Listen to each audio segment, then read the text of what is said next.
Welcome to the debate. Prototype your life, failing fast to succeed faster. Today we analyze the ideas from the book The Agile Innovator, From Prototype to Profit. I mean, imagine spending 4 years and $150,000 on a law degree? Oh, easily. Right, so you pass the bar, you get hired at this prestigious firm, and then you realize on your very first day in court that you absolutely hate arguing. The absolute worst case scenario. It is. Because, you see, usually when we think about navigating these major life challenges, like building a career, or cultivating a foundational relationship, or even launching a massive creative project, we tend to treat it like engineering a skyscraper. Yeah, you pour the massive concrete foundation. Exactly. You lock in the blueprints and you just execute this really rigid, linear, long-term plan. Right? And we do that because we just assume that if we plan perfectly, we can entirely avoid failure. We end up treating our own lives like a traditional waterfall model of software development, Yes. where one massive phase just has to be completely finished before the next one even begins. So first comes the education, then the career, then the marriage. It's incredibly linear. But the premise we are evaluating today suggests that this rigid skyscraper model is actually a direct path to irrelevance and, frankly, unhappiness in a fast-paced world. The proposition here is that speed, rapid iteration, and adaptive excellence are not just business tools, but this new superpower for navigating human life. A completely different way to operate. Exactly. So in our discussion today, I am going to be questioning whether applying a constant fail-fast mentality to high-stakes human decisions is actually realistic, or if it actively undermines the deep commitment required to build anything meaningful. And I will defend the transformative power of these lean strategies. I'm going to argue that treating your life's challenges as iterative experiments is really the only logical way to minimize devastating risk and discover what actually fulfills you. All right, well, let's get right into the foundational philosophy here then. Because treating major life challenges as a series of, low-fidelity prototypes, it strikes me as fundamentally trivializing the stakes of human existence. How so? Well, the entire core of this lean blueprint, this whole idea of building to learn rather than building to last, it sounds incredibly appealing when you're just standing at a whiteboard. Right. But practically, translated to a human being, I think it can very easily mask a profound fear of commitment. If you are constantly optimizing, constantly iterating, and just pivoting the exact moment you encounter friction, you risk a remarkably shallow existence. I wouldn't call it shallow. But you become someone who is always pivoting, right? Never truly mastering a craft, never weathering the inevitable deep storms of a relationship, and never building anything truly durable. Okay. I see why you might frame it as a fear of commitment, but I look at it from the exact opposite angle. I really do. The alternative you are defending here, rigid, linear planning based on entirely untested assumptions, is infinitely riskier. Is it though? Oh, absolutely. As human beings, we are objectively terrible at predicting what will actually make us happy, or, what the job market will demand 5 years from now. The entire psychological logic of the build, measure, learn feedback loop is about confronting reality early. Early? Sure. Creating a minimum viable product, an MVP, of your next career move isn't an excuse for shoddy work. It's not about bailing when things get hard. It is a profound instrument of discovery. But discovery at what cost? Well, by making a hypothesis manifest early. Say, by testing a new career path on a micro scale, we prevent the absolute tragedy of dedicating a decade of our lives to a path that fundamentally lacks market fit with our own soul. Okay, in theory, that sounds liberating. I'll give you that. But let's actually look at the physics of doing this on a random Tuesday. One of the boldest proposals we're analyzing today is applying the 5-day design sprint methodology. Yes. A tool literally used to build phone apps, applying that to tackle major life hurdles. I actually think the 5-day sprint is a brilliant structural framework for human psychology. Think about what usually happens when you face a massive life choice. Panic? Exactly. Let's say you want to entirely pivot your career into a completely new industry. What do? You sit around for 6 months agonizing over it. You fall into this deep analysis paralysis. Sure, it's a big decision. But the sprint forces you out of your head. Monday is the understand phase. You are forced to stop ruminating, map the exact problem, and define your actual long-term goal. Okay. Tuesday, you diverge. You force yourself to externalize that anxiety into tangible options. Wednesday, you decide. You cut off the endless possibilities to converge on the best concept. And then Thursday is the build day, right? Right. Thursday, you build a prototype, a high-fidelity mock-up of that life change. And Friday, you test it in the real world to get validated learning. It compresses 6 months of dread into 5 days of action. I have to stop you there and just ask, is this realistic? I mean, complex life problems are incredibly nuanced.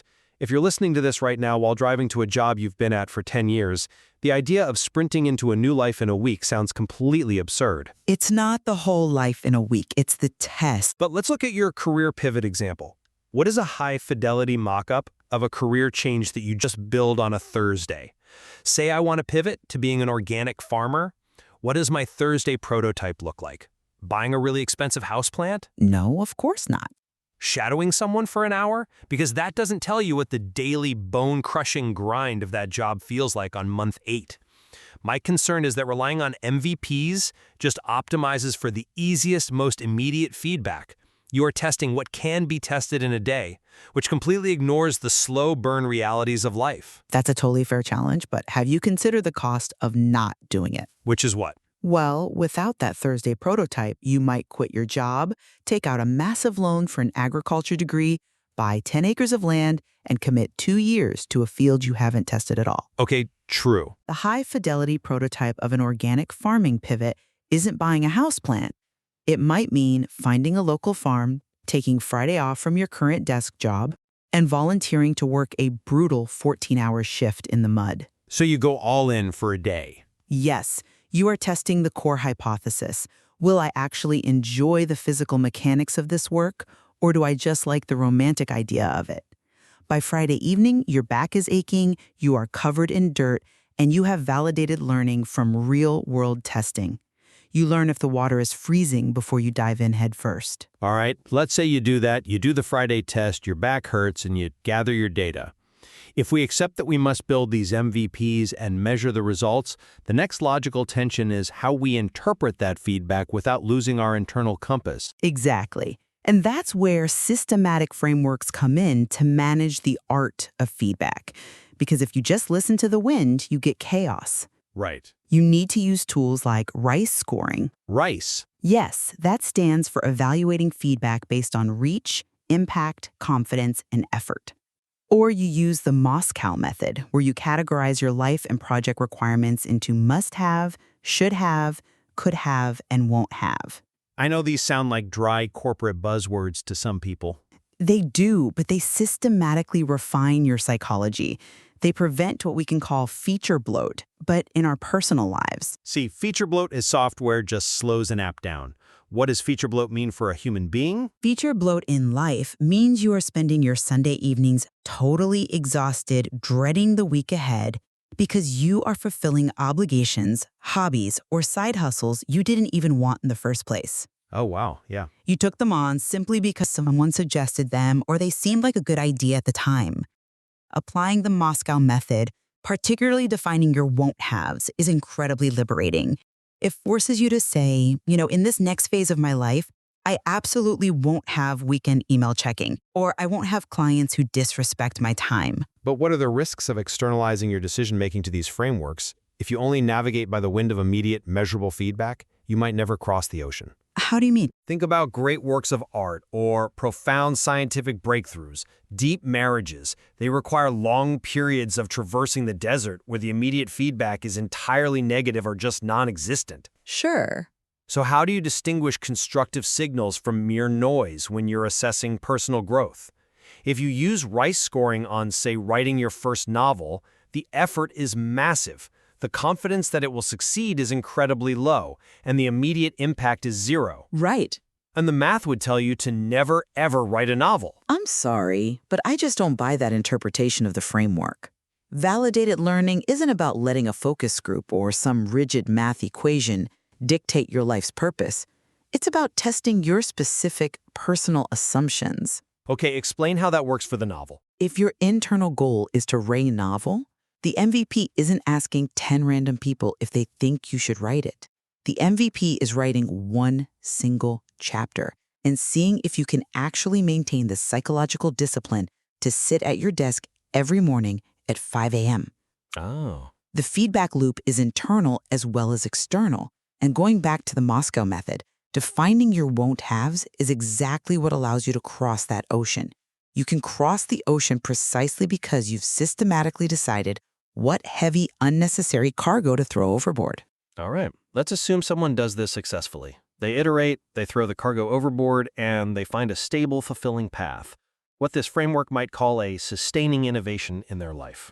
Yes, a sustaining innovation. What happens next? Does this actually work in the long run? Like, does this methodology allow them to eventually just live? Or does it demand constant, exhausting upheaval? Well, this brings us to a fascinating and really critical concept, the innovator's dilemma. Which says that success is actually a vulnerability. Exactly. In business, the dilemma shows that successful entities fail not because they do the wrong things, but because they do the right things too well for too long. They optimize for their current success and entirely ignore new shifts. Right, the blockbuster video problem. Exactly. And translated to a human life, this means that even when you are successful and stable, you must actively seek out new jobs to be done. You cannot just rest purely on your sustaining innovations, those core skills that maintain your current status. So you have to keep looking for the next thing. You must establish autonomous discovery spaces in your life to experiment with disruptive innovations. These are your lower margin, higher risk ventures. You have to carve out time for them before external forces, like, say, AI taking over your industry or a sudden economic downturn, render your current success obsolete. But again, does this actually work for a human being? A corporation is a machine. A human has a nervous system. I seriously question the psychological toll of constantly disrupting oneself. It's not about disrupting everything all at once. But if you are always looking to cannibalize your own success for the next iteration, when do you actually enjoy the fruits of your labor? At some point, one must transition from a prototype to a permanent, scaled reality without constantly looking over their shoulder. I hear you. If you are always living in discovery mode, you are perpetually a beginner. You never get to just be the master. In certain domains, the world is simply moving too fast. If you lock yourself into a permanent reality, you become incredibly fragile. Fragile how? Well, the goal here isn't to disrupt your entire life, your marriage, and your core identity every single day. That would be exhausting. Yes, it would. It's to partition a small, psychologically safe percentage of your time and resources to explore the edges. You sustain your core, but you purposefully disrupt your periphery. Okay, but to sustain that relentless cycle of peripheral disruption without burning out requires a very specific architecture. How do you structure a human life that can actually handle that much continuous failure and experimentation? You can use the architecture of additive manufacturing. Like 3D printing? Exactly. It's a really powerful metaphor for your life. Think about how we usually operate. Traditional manufacturing is subtractive. You take a massive block of material like marble and you chisel it away. Right. We often treat our time and our energy exactly like that. We chisel away our limited hours, grinding down our block until we're completely depleted. But a 3D printer doesn't work that way. Additive manufacturing builds layer by layer from the ground up. Okay, I'm following. It utilizes something called topology optimization.